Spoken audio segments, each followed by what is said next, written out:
Hello everybody, welcome है फिर से आपका जीपीडब्ल्यू में। फिर से हम एक न्यूमेरिकल्स मोशन अंडर ग्रेविटी का लेकर के आए यहाँ पे आज। तो काफ़ी अच्छा न्यूमेरिकल्स है ना। जेई लेवल्स का न्यूमेरिकल्स है, नीट में बराबर ऐसे न्यूमेरिकल्स पूछे जाते हैं, है ना। कुछ आज अलग टाइप के हम न्यूमेरिकल्स लेकर के आए हैं और इस टाइप के न्यूमेरिकल्स हम कैसे सॉल्व करें, है ना, कैसे अपना अप्रोच लगाएं, है ना, कैसे इसमें कॉन्सेप्ट को अप्लाई करें, इस चीज को सीखना है ना। ऐसे जब न्यूमेरिकल्स मिले तो इसको आगे कैसे बढ़ना, लेकर के सॉल्व कैसे करना है ना, इस चीज को यहां पे सीखने वाले हैं। ये न्यूमेरिकल बेस्ड है मोशन अंडर ग्रेविटी, है ना। मोशन अंडर ग्रेविटी पे बेस्ड ये न्यूमेरिकल्स है ना। तो motion under gravity it means सीधा सा बात है, अगर कोई ऑब्जेक्ट, कोई बॉडी, है ना, अगर अंडर ग्रेविटी मोशन कर रहा है ना, कोई ऑब्जेक्ट, कोई बॉडी अगर अंडर ग्रेविटी, है ना, under acceleration due to gravity motion कर रहा है ना, अंडर ग्रेविटी मोशन कर रहा है, उसको हम लोग क्या बोलते हैं, motion under gravity. For example ये मेरा मार्कर है ना, ये मेरा मार्कर है, इसको अगर यहां पे छोड़ देते हैं फ्रीली, क्या होता है, नीचे की तरफ मोशन करता है, टुवर्ड्स अर्थ मोशन करता है, अर्थ की तरफ मोशन करता है। तो इस मार्कर का जो मोशन है वो क्या कहलाएगा, मोशन अंडर ग्रेविटी। जबकि मैंने इसको यहाँ पे कुछ नहीं किया, बस इस मार्कर को यहां से पकड़ा और इसको छोड़ दिया इस तरह, है ना। ये फ्री फॉलिंग बॉडी के तरह ये मार्कर गिरने लगा, इट मींस ये मार्कर मोशन अंडर ग्रेविटी, है ना, अंडर ग्रेविटी मोशन करने लगा, है ना। तो इस तरह से हम इसको बोल सकते हैं। यहां पे जो एक्सेलरेशन होता है वो एक्सेलरेशन ड्यू टू ग्रेविटी हम बात करते हैं, और एक्सेलरेशन ड्यू टू ग्रेविटी जो होता है वो 9.8 मीटर पर सेकेंड स्क्वायर होता है। और हम लोग इसको थोड़ा सा इजी वे में सॉल्व करने के लिए क्या करते हैं, 10 मीटर पर सेकेंड स्क्वायर भी ले लेते हैं, है ना। डिपेंड करता है न्यूमेरिकल्स पे, है ना, कि न्यूमेरिकल्स कैसे इजी वे में सॉल्व हो जाए। तो उस केसेस में हम लोग क्या करते हैं, 10 मीटर पर सेकंड स्क्वायर ले लेते हैं। अगर इसी की हम बात करें यहाँ पे फीट में बात करें कि फीट में कितना होता है, तो फीट में 32 फीट पर सेकंड स्क्वायर होता है। इसको भी आप रिमेंबर कर सकते हो। अगर इसका सेंटीमीटर पर सेकंड स्क्वायर में बात करें तो 980 सेंटीमीटर पर सेकंड स्क्वायर होता है। ये सारा वैल्यू है ना, एक्सेलरेशन ड्यू टू ग्रेविटी का, है ना, जो कि यहाँ पे बराबर डिपेंड्स करता है न्यूमेरिकल में किस टाइप के न्यूमेरिकल्स है, किस टाइप के यहाँ पे यूज करने हैं, है ना, डेटा क्या दे रखा है ना, उसके अकॉर्डिंग हम लोग यहाँ पे जी का वैल्यू यूज करते हैं। तो आई होप समझ में आ रहा होगा धीरे धीरे, है ना। तो ये काफी अच्छा न्यूमेरिकल्स है, इसको यहाँ पे डिस्कस करने वाले, है ना। तो सबसे पहले यहाँ पे देख लेते इक्वेशन ऑफ मोशन क्या है ना। तो इक्वेशन ऑफ मोशन मेरा जो मेन तीन है यहाँ पे, v equal to u plus AT, है ना, फर्स्ट इक्वेशन ऑफ मोशन। दूसरा जो है मेरा s equal to UT plus half AT square, और तीसरा जो है मेरा v square equal to U square plus 2AS। अब तीनों का अपना अपना मीनिंग है। ये जो मेरा तीन इक्वेशन ऑफ मोशन है, इसका तीनों का अपना अपना मीनिंग है। फर्स्ट इक्वेशन क्या कहता है कि टाइम t में कोई भी पार्टिकल, कोई भी बॉडी, कोई भी ऑब्जेक्ट क्या वेलोसिटी गेन करता है, ये फर्स्ट इक्वेशन ऑफ मोशन बताता है ना। और सेकेंड इक्वेशन ऑफ मोशन क्या बताता है, कोई भी पार्टिकल, कोई भी बॉडी, कोई भी ऑब्जेक्ट टाइम t में, है ना, टाइम t में वो क्या डिस्प्लेसमेंट कवर करता है वो बताता है यहां पे। और यहां पे थर्ड जो इक्वेशन ऑफ मोशन है ये क्या बताता है, ये बताता है कि कोई भी पार्टिकल जब कुछ डिस्प्लेसमेंट ट्रेवल करता है तो उस डिस्प्लेसमेंट ट्रेवल करने के दौरान क्या वेलोसिटी गेन करता है, इसको ये थर्ड इक्वेशन ऑफ मोशन बताता है। तो ये तीनों काफी इंपॉर्टेंट है ना। अब यहां पे सवाल ये आया कि कौन सा इक्वेशन ऑफ मोशन कब अप्लाई करना है, किस केसेस में अप्लाई करना है, वो डिपेंड्स करता है आप न्यूमेरिकल्स का प्रैक्टिस कितना कर रहे हो। आप जितना ज्यादा न्यूमेरिकल्स का प्रैक्टिस करोगे तो आपको ये आइडिया मिलता चला जाएगा कि कौन सा इक्वेशन ऑफ मोशन कब अप्लाई करना है ना। तो सबसे पहला चीज ये है कि आप न्यूमेरिकल का प्रैक्टिस अच्छे से करो, है ना। न्यूमेरिकल का प्रैक्टिस अच्छा होना चाहिए, है ना। जब डिफरेंट कॉन्सेप्चुअल सब सवाल आप सॉल्व करोगे, क्वेश्चंस को जब सॉल्व करोगे तो ये आइडिया मिलता चला जाएगा कि कौन सा इक्वेशन ऑफ मोशन कैसे लगाना है ना। तो चलते यहाँ पे कुछ ऐसा ही सवाल है यहाँ पे लेकर के, है ना, जिसको हम यहाँ पे सॉल्व करने वाले हैं।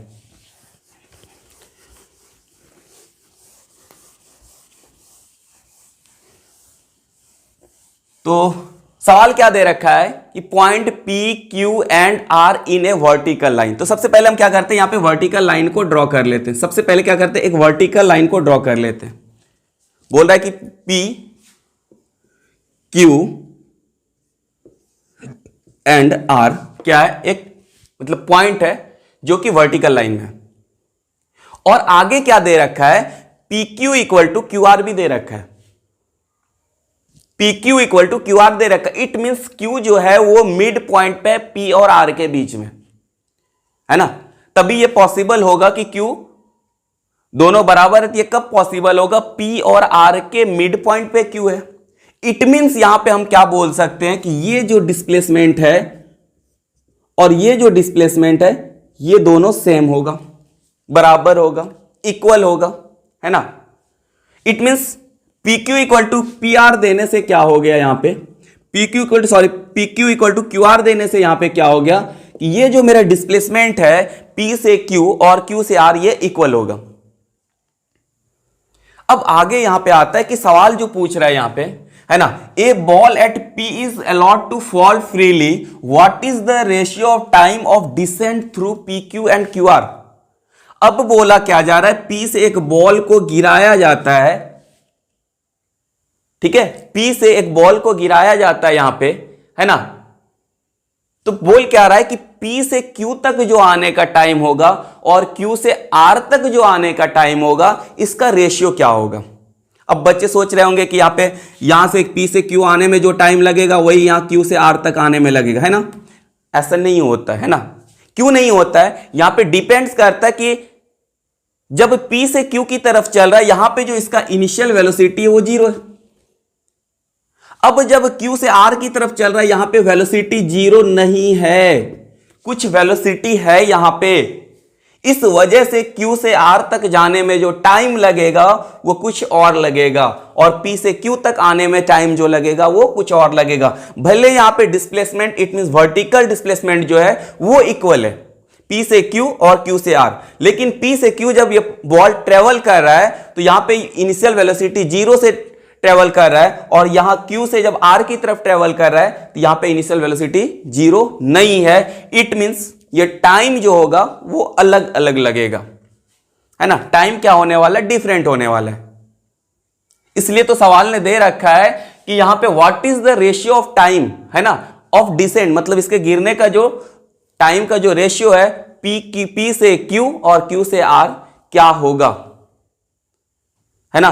तो काफी अच्छा न्यूमेरिकल्स है। ऐसे न्यूमेरिकल्स जेई नीट में बराबर पूछे जाते हैं ना। इस तरह के कॉन्सेप्ट से बच्चे को देखा जाता है कि उसका कॉन्सेप्ट क्लियर कितना है मोशन अंडर ग्रेविटी में। तो अब यहां पे हम आगे बढ़ते हैं। जब यहां पे क्लियर कट पता चल गया P से Q तक आने का जो टाइम होगा, Q से R तक जो बॉल के आने का टाइम होगा वो डिफरेंट होगा, तो चलिए यहां पे लेट कर लेते हैं। फॉर P टू Q जो टाइम होगा वो T1 होगा, फॉर Q टू R जो टाइम होगा वो क्या होगा, T2 होगा, है ना। P टू Q जो टाइम होगा उसको लेट कर लिए T1, और Q टू R जो टाइम होगा वो क्या होगा, T2 होगा। और यही T1 अपॉन T2 यहां पे पूछा जा रहा है इस सवाल में। रेशियो क्या होगा, है ना, रेशियो क्या होगा। अब यहां पे सवाल आता है मोशन अंडर ग्रेविटी है, बिल्कुल है। आगे कैसे बढ़े, तो इक्वेशन ऑफ मोशन को यूज करके आगे बढ़ेंगे यहां पे, है ना। इक्वेशन ऑफ मोशन को यूज करेंगे। अब कौन सा इक्वेशन ऑफ मोशन यूज करेंगे ये समझना पड़ेगा, है ना। यहां पे बात हो रही है टाइम की और डिस्प्लेसमेंट की, तो यहां पे second equation of motion use होगा। It means S equal to ut plus half AT square, है ना। तो सबसे पहला चीज है कि ये आना चाहिए कि मतलब इक्वेशन ऑफ मोशन कौन सा यूज होगा। ये तो तय हो गया कि यहां पे डिस्प्लेसमेंट और टाइम की बात हो रही है, तो second equation of motion use होगा S equal to ut plus half AT square. तो यहां पे दो केसेस है, यहां पे दो केस क्या, एक P से Q तक का है और Q से R तक है। तो यहां पे फर्स्ट केस देख लेते हैं यहां पे, है ना। फर्स्ट केस क्या है मेरा, फर्स्ट केस क्या है मेरा, P टू Q, है ना, P से Q, P टू Q। अगर यहां पे इक्वेशन ऑफ मोशन यूज करते हैं, यहां पे S equal to ut plus half AT square, है ना, हाफ AT स्क्वायर। अब यहां पे P से Q का डिस्प्लेसमेंट क्या दे रखा है, y होगा, क्योंकि हम लोगों ने मान लिया यहाँ पे p से q का डिस्प्लेसमेंट क्या y और q से r, क्योंकि ये मिड पॉइंट पे है q, तो y। अब यहाँ पे इनिशियल वेलोसिटी किससे वो चल रहा है, 0 से, it mean 0 into T plus half, और ये अंडर ग्रेविटी गिर रहा है ना, ये अंडर ग्रेविटी गिर रहा है, तो यहाँ पे हम लोग a के जगह पे क्या ले लेंगे हम लोग, minus g t square, okay, minus g t square. अब ये जो डिस्प्लेसमेंट है, हम लोग मोशन अंडर ग्रेविटी पढ़ते हैं, ये ग्राउंड है, ये ग्राउंड से एक हाइट पे एक सरफेस है, तो यहां से नीचे जो भी चीजें लेते हैं हम लोग निगेटिव साइन के साथ लेते हैं, है ना, और यहां से ऊपर जो भी चीजें लेते हैं वो पॉजिटिव साइन के साथ लेते हैं, और g का जो वैल्यू है ऑलवेज निगेटिव लेते हैं हम लोग। तो इस कॉन्सेप्ट को भी यहाँ पे समझना है। तो y के जगह पे हम लोग क्या ले लेंगे, यहाँ पे माइनस वाई ले लेंगे, क्योंकि इस p से ये बातें नीचे की तरफ हो रही है ना, तो यहाँ पे माइनस वाई ले लेंगे। तो यहाँ पे फाइनली मेरा क्या होने वाला है, minus y equal to -1/2 g t square, minus minus cancel हो गया ना, है ना, तो y equal to half g t square, okay. अब ये 2 को इधर मल्टीप्लाई कर लेते तो मेरा क्या हो जाएगा, 2y equal to half 2y equal to g t square हो जाएगा यहाँ पे। इसको फर्स्ट इक्वेशन मान लेते हैं, है ना, 2y इक्वल टू, ये 2 इधर आके मल्टीप्लाई हो जाएगा, 2y equal to g t square. अब यहां पे आगे जो जर्नी होगा वो कैसे हम लोग यहां पे देखेंगे। अगर यहां पे हम q से r तक के लिए फिर से इक्वेशन ऑफ मोशन लगा दें, क्या इस जगह का q पॉइंट का हमको, मेरे पास वेलोसिटी है क्या, क्वेश्चन में दे रखा है, नहीं दे रखा है ना, दे रखा है क्या, नहीं दे रखा है।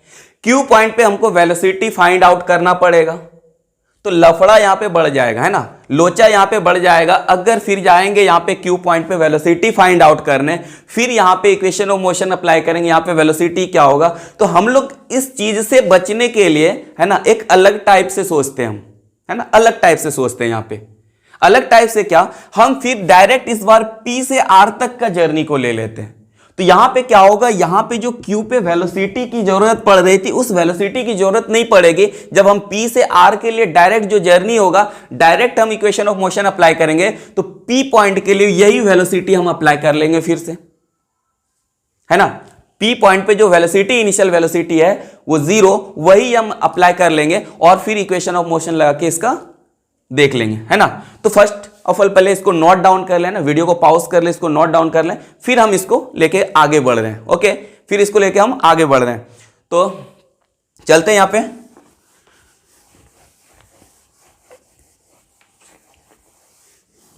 ना। सेकेंड केस जो है मेरा यहां पे,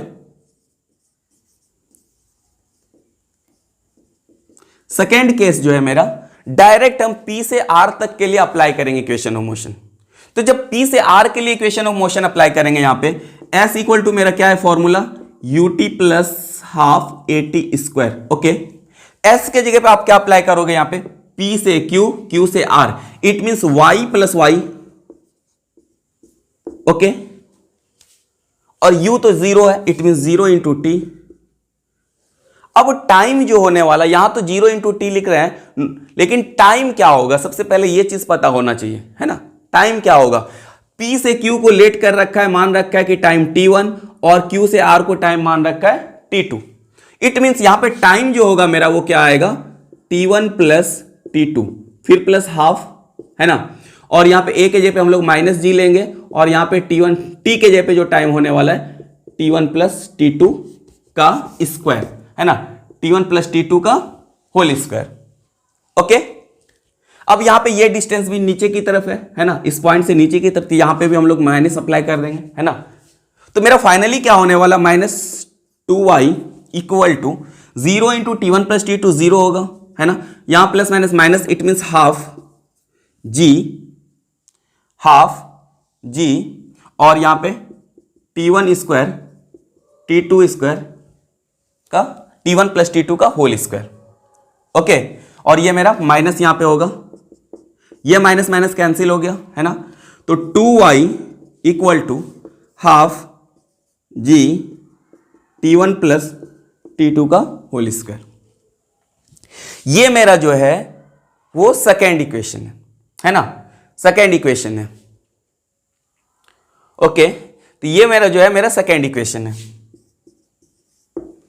अब यहां पे देख लेते हैं इसको कि इक्वेशन सेकेंड और फर्स्ट को कंपेयर अगर करते हैं यहां पे, तो मेरा लेफ्ट हैंड साइड इक्वल है, it means right hand side also equal होगा। यहां पे 2y equal to g t square, okay, 2y equal to g t square, और यहां पे 2y equal to half g t one plus t two square.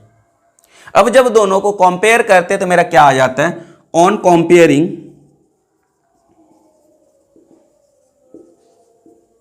1 and 2, on comparing equation 1 and 2, तो मेरा क्या हो जाएगा यहां पे, g t square equal to half g t one plus t two का होल स्क्वायर। जी मेरा कैंसिल हो जाएगा, है ना, जी मेरा कैंसिल हो जाएगा। तो यहां पे 2y equal to g t square नहीं हो जाएगा, ये बात हो रही है P से Q तक के लिए, तो यहां पे बात होगी T1 स्क्वायर की, है ना, इसको समझना है। यहां पे P से Q के लिए इक्वेशन था, तो 2y इक्वल टू क्या हो जाएगा, जी T1 स्क्वायर, यहां पे क्या हो जाएगा T1 स्क्वायर, है ना, क्योंकि ये मेरा छूट गया था, यहां पे P से Q तक के लिए बात हो रही थी, तो उसको टाइम क्या ले रखा था हम लोगों ने, T1, तो यहां पे T1 स्क्वायर होगा। अब यहां पे देख लेते हैं मेरा सॉल्व कैसे होता है, तो 2T1 स्क्वायर, या तो फिर इसको हम लोग देख लेते हैं यहां पे, है ना, इसको इधर ले आते हैं, तो 2T1 square equal to T1 plus T2 का होल स्क्वायर। इसका स्क्वायर हटाएंगे तो इधर क्या आ जाएगा, √2T1, इधर क्या आएगा T1 प्लस T2, है ना, T1 को इधर ले आएंगे तो क्या हो जाएगा मेरा, √2T1 minus T1 equal to T2, ओके, √2T1 minus T1 equal to T2, और यहां पे मेरा T1 कॉमन आने के बाद क्या होगा, √2 माइनस 1 इक्वल टू T2। अब रेशियो क्या पूछा जा रहा है, T1 upon T2, it means P2Q का जो टाइम है और Q2R का जो टाइम है वो रेशियो पूछा जा रहा है यहां पे, है ना, वो रेशियो पूछा जा रहा है, it means T1 upon T2 पूछा जा रहा है। इसको अगर इधर ले आते तो क्या हो जाएगा मेरा T1 अपॉन T2, और ये क्या हो जाएगा 1 अपॉन √2 माइनस 1, तो यही रेशियो रहने वाला है यहां पे इस जर्नी का, P से Q और Q से R के बीच का जो जर्नी है, इसके बीच के टाइम को मैंने लिया था P से Q के लिए T1, Q से R के लिए T2, और इसका जो टाइम का रेशियो क्या होगा 1 अपॉन √2 माइनस 1, है ना। तो ये काफी अच्छा न्यूमेरिकल्स था, है ना, ऐसे सब न्यूमेरिकल्स में काफी कॉन्सेप्ट यूज होते हैं, है ना। चलते फिर नेक्स्ट न्यूमेरिकल के पास, ओके। अब जो न्यूमेरिकल्स है ये थोड़ा सा डिफरेंट कॉन्सेप्ट का है ना, यहां पे थोड़ा सा डिफरेंट है, बट उसी लेवल का न्यूमेरिकल्स है, उसी कॉन्सेप्ट पे बेस्ड न्यूमेरिकल्स है ना, वही इक्वेशन ऑफ मोशन पे बेस्ड न्यूमेरिकल्स है, बट मोशन अंडर ग्रेविटी ये न्यूमेरिकल्स, है ना। चलिए यहाँ पे सवाल को पढ़ते हैं सबसे पहले कि सवाल बोल क्या रहा है। ए स्टोन इज ड्रॉप्ड, है ना, from top of a tower of 100 metre high, it means एक टावर है, वो ग्राउंड से कितना दूर है, हाइट पे है 100 मीटर, ठीक है, 100 मीटर हाई एक टावर है, ठीक है। एट द सेम टाइम यहां से एक स्टोन को ड्रॉप किया जाता है, okay. At the same time मतलब उसी टाइम में एक स्टोन को नीचे से ऊपर की तरफ, है ना, नीचे से ऊपर की तरफ वेलोसिटी, है ना, यहां पे वेलोसिटी किस वेलोसिटी के साथ फेंका जाता है, यहां पे दे रखा है ए वेलोसिटी ऑफ 50 मीटर पर सेकेंड, 50 मीटर पर सेकेंड वेलोसिटी से दूसरे स्टोन को नीचे से फेंका जाता है अपवर्ड। अब सवाल क्या दे रखा है कि when and where two stone will meet, when कहने का मतलब टाइम और वेयर कहने का मतलब कितना दूरी पे, है ना। व्हेन कहने का मतलब टाइम पूछा जा रहा है, कितना देर बाद, कितना टाइम पे दोनों मिलेगा, कितना देर बाद दोनों मिलेगा, और दूसरा क्या बोल रखा है, कितना दूर पे मिले, वेयर, है ना, वेयर मतलब ये स्टोन ये दोनों कहां पे मिलेगा, ये सवाल का कहना है ना। तो सपोज कर लेते हैं यहां पे ऐसे न्यूमेरिकल्स को सॉल्व करने के लिए सबसे पहले ये देख लेना है कि किसी भी एक ऑब्जेक्ट को यहां पे ओरिजिन मान लेना होता है ना। सबसे पहले क्या करना है, किसी को भी, आप इसको भी मान सकते हो, इसको भी मान सकते हो, जिसको मर्जी आप पहले ओरिजिन मान लो। इसका बेसिक कॉन्सेप्ट यही है, इसमें किसी एक ऑब्जेक्ट को हम लोग क्या करते हैं, ओरिजिन मान लेते हैं। तो सपोज कर लेते ग्राउंड से जो फेंका जा रहा है वर्टिकली अपवर्ड 50 मीटर पर सेकेंड से, उसको हम लोग ऑरिजिन मान लेते हैं, है ना। क्या मान लेते हैं इसको? ऑरिजिन मान लेते हैं। इट मींस यहां से सपोज हम लोग कर ले, हमको पता नहीं है कुछ भी, सपोज कर लेते हैं यहां पे, यहां से x डिस्टेंस पर, है ना, x डिस्टेंस पर दोनों एक दूसरे से मिलता है ना, दोनों एक दूसरे से क्या होता है? मिलता है। कितना दूर पे? x डिस्टेंस पे। कौन वाला ऑब्जेक्ट? नीचे वाले ऑब्जेक्ट से x डिस्टेंस पे दोनों की मुलाकात होती है यहां पे। जब ये x डिस्टेंस ट्रेवल कर चुका होगा तो उस दौरान ये ऊपर से जो गिर रहा है ये कितना डिस्टेंस कवर किया होगा? तो ऑब्वियस सा बात है, ये टोटल 100 मीटर है, नीचे से ये x मीटर चल चुका है, तो ऊपर से ये कितना चला होगा? 100 माइनस x चला होगा, है ना। ये कितना चला होगा? 100 माइनस x चला होगा। अब यहां पे एक चीज समझ में आया, ये डिस्टेंस x, ये डिस्टेंस 100 माइनस x। और टाइम की बात करें तो मान लेते t टाइम पर दोनों की मुलाकात होती है ना। दोनों की मुलाकात कब होती है? t time. इट मींस दोनों जो स्टोन मिलते हैं वो कब मिलते हैं? t टाइम पर, है ना, टाइम t पर मिलते हैं। अब यहां पे इससे आगे बढ़ना है, तो सबसे पहले हम बोले क्या, इस कॉन्सेप्ट क्या है, इस तरह के न्यूमेरिकल्स का सबसे पहले क्या करना है, किसी एक को ओरिजिन मान लेना है। उस ओरिजिन, उसके रेफरेंस में हम लोग यहाँ पे सारी बातें करेंगे, यहां से कितना देर बाद मिला, कितना दूर जाके मिला, कितना हाइट पे मिला, ये सारी बातें होगी, है ना। इसको फर्स्ट ऑब्जेक्ट मान लेते हैं और इसको सेकंड मान लेते हैं समझने के लिए, है ना। ये फर्स्ट, ये second. For first object,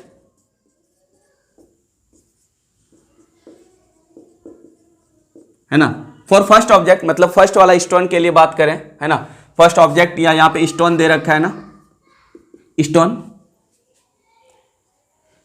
second equation of motion जैसे अप्लाई करेंगे, s equal to u t plus half a t square.